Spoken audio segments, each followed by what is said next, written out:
Donc voilà tout ce qu'il me faut pour crocheter au quotidien. Donc tout tient dans cette trousse, donc c'est vraiment moins compliqué que ce qu'on croit. Donc voilà, elle est en 4 volets. Donc première partie, c'est tous mes crochets que j'utilise au quotidien, dont le 2,5, mon préféré, ça se voit, il est un peu usé. J'utilise un peu moins, j'avoue, les plus grands crochets, parce que je préfère travailler de la laine plus fine. Mais voilà. Donc après, il y a tout ce qui est accessoires. Donc en premier, les aiguilles pour rentrer les fils, donc qui sont bien pratiques. Et ensuite, quelques épingles à nourrice qui me servent en fait de marqueur de rang.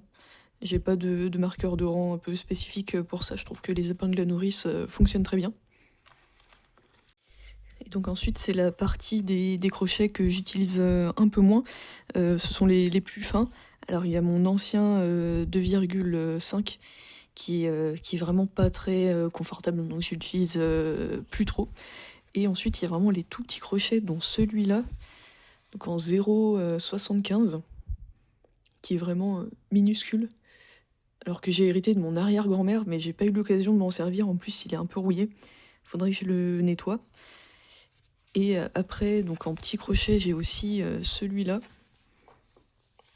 Donc en 1,5 que pour le coup j'ai utilisé pour faire une frise en décoration chez moi. Et j'aime bien aussi celui-là, mais bon, l'inconvénient c'est que c'est petit, donc c'est vraiment beaucoup plus long à travailler. Il faut vraiment se concentrer. Et ensuite, j'ai le traditionnel coupe-fil qui est vraiment pratique. Donc voilà tout mon matériel de crochet, donc finalement il y a pas grand chose.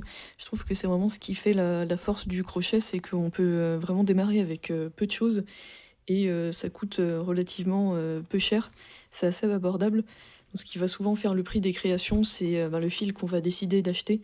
Il y a certains fils qui sont vraiment beaucoup plus chers, et bon ça dépend des préférences, des projets de chacun. Du coup, moi, ça m'intéresse de savoir comment vous organisez, si vous avez ce genre d'outils aussi, ou si tout est dans une boîte. Ça m'intéresse de savoir. N'hésitez pas à me le dire en commentaire.